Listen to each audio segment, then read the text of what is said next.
Además de Protágoras, el otro gran miembro de la primera generación de sofistas fue Gorgias de Leontinos. Gorgias, que pudo ser discípulo de Empédocles, decidió abandonar pronto la filosofía para dedicarse a la oratoria, algo que pudo ser característico de la sofística de Sicilia. Gorgias de Leontinos fue el primero en pronunciar un discurso improvisado. Para ello se presentó en el teatro de Atenas y tuvo la osadía de decir: «Proponed».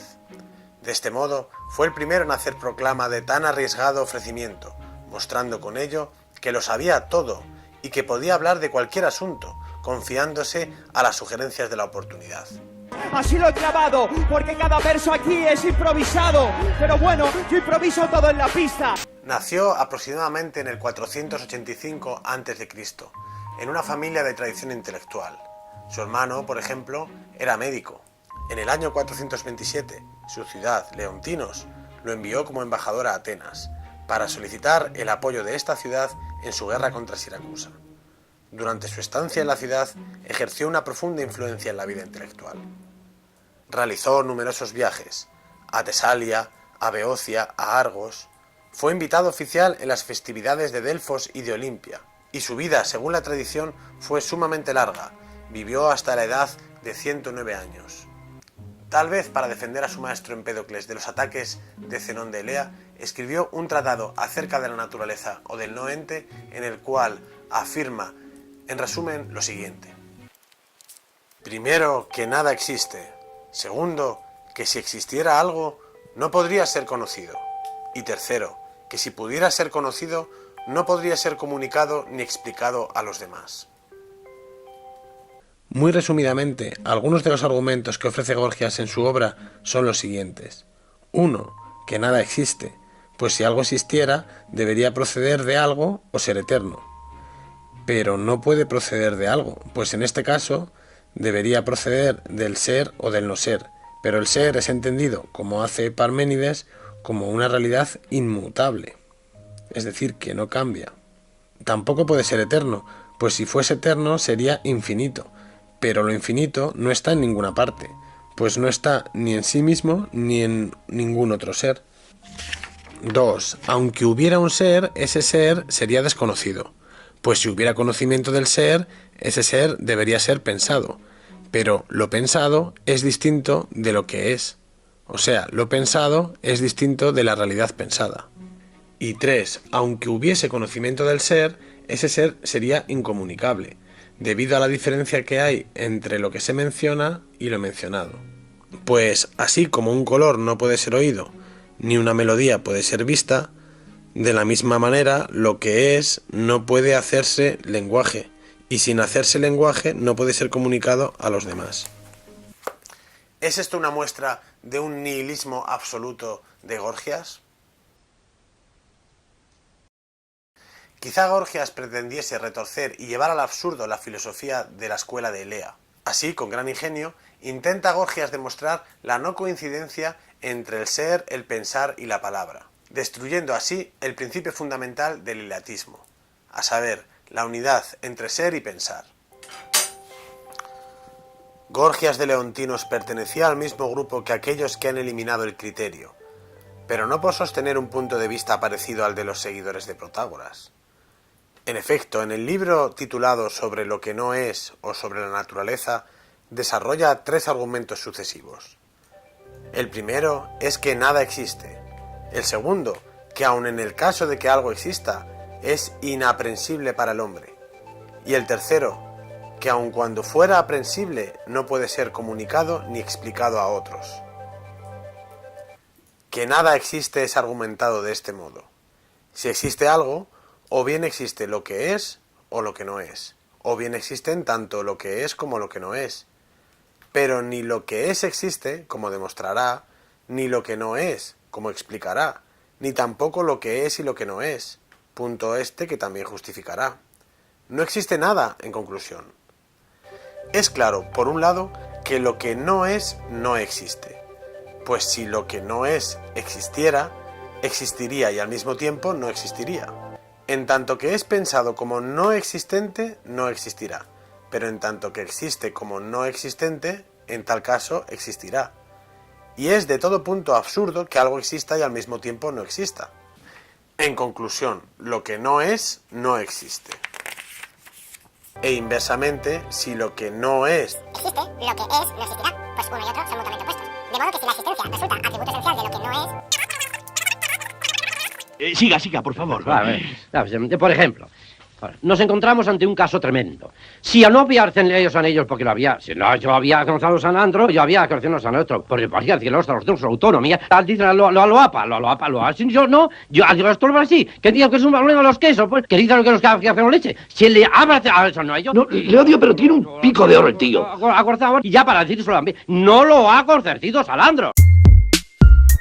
Sexto Empírico, de quien nos llega esta versión del texto de Gorgias, clasifica al sofista entre los que eliminaron el criterio, norma o patrón según el cual pueden formarse los juicios, pero añade que no lo hizo desde el mismo punto de vista que Protágoras. Y en efecto, Gorgias reaccionó contra el discurso de Parménides y de los eleatas de un modo algo distinto como lo hizo Protágoras.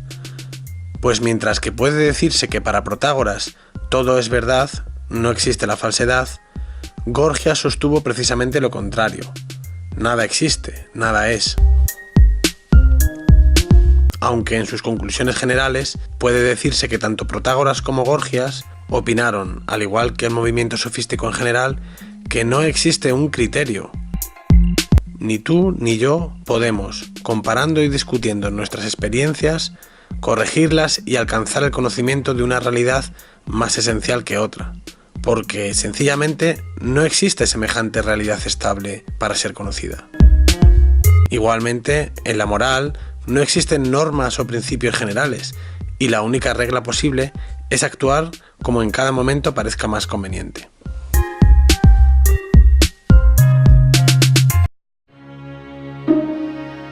Con respecto a los argumentos que exhibe Gorgias en su libro sobre la naturaleza o el no ser, se ha escrito mucho acerca de si se trata o no de una broma o una parodia, o si más bien es una contribución seria a la filosofía. Cuesta suponer, en todo caso, que Gorgias sostuviese del todo en serio aquello de que nada existe. El nombre sobre la naturaleza se había dado a las obras de la mayor parte de los filósofos naturales presocráticos. Al decir que nada existe, Gorgias estaba negando la hipótesis que subyacía a todos sus sistemas. Esto es, que detrás del movedizo panorama del devenir, del cambio constante y de las apariencias, existía una sustancia o varias sustancias, una physis de las cosas. Desde el apeiron de Anaximandro hasta el aire de Anaxímenes, las 4 raíces de Empédocles y los átomos de Demócrito. Tales permanentes naturalezas serían abolidas en las tesis de Gorgias. Pero la forma de sus argumentos muestra que su ironía iba dirigida especialmente a Parménides y sus seguidores, para demostrar que sobre la base de su propio razonamiento, tan fácil era probar una cosa como su contraria. Así pudiera ser que Gorgias hubiese optado por usar el razonamiento parmenideo para reducirlo al absurdo, y después renunciar a la filosofía y dedicarse a la retórica, la maestría en el arte de persuadir, lo cual le llevó a un estudio práctico de la psicología. Y allí destacó de modo extraordinario, también como maestro y teórico de la retórica.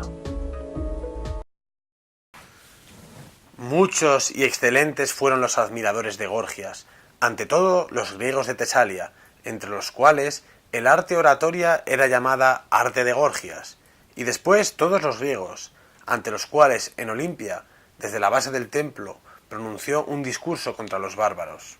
Para Gorgias, según puede leerse en su encomio a Helena, la palabra, el logos, es un poderoso soberano que con un cuerpo pequeñísimo y completamente invisible lleva a cabo obras sumamente divinas.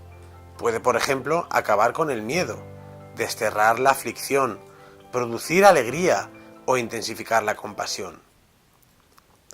A quienes escuchan poesía suele invadirles un escalofrío de terror, una compasión desbordante de lágrimas, una aflicción por amor a los dolientes. Con ocasión de venturas y desventuras de acciones y personas extrañas, el alma experimenta, por medio de las palabras, una experiencia propia. Los encantamientos inspirados gracias a las palabras aportan placer y apartan el dolor.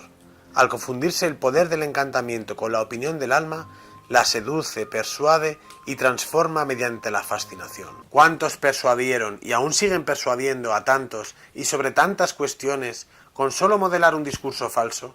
Si todos tuvieran recuerdo de todos los acontecimientos pasados, conocimiento de los presentes y previsión de los futuros, la palabra, aun siendo igual, no podría engañar de igual modo. Lo cierto es, por el contrario, que no resulta fácil recordar el pasado, ni analizar el presente, ni adivinar el futuro. De forma que, en la mayoría de las cuestiones, los más tienen a la mera opinión como consejera del alma.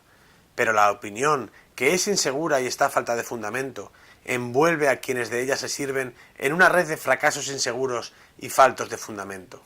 La palabra que persuade al alma obliga, precisamente a este alma a la que persuade, a dejarse convencer por lo que se dice y a aprobar lo que se hace.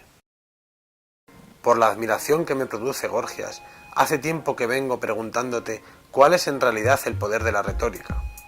A lo que Gorgias responde: si un médico y un orador van a cualquier ciudad y se entabla un debate en la asamblea sobre cuál de los dos ha de ser elegido como médico, yo te aseguro que no se hará ningún caso del médico, y que, si él lo quiere, será elegido el orador. No hay materia sobre la que no pueda hablar ante la multitud con más persuasión que otro alguno, cualquiera que sea la profesión de éste. Tal es la potencia de la retórica. No obstante, es preciso utilizar la retórica del mismo modo que los demás medios de combate. Por el hecho de haberlos aprendido, no se deben usar contra todo el mundo indistintamente.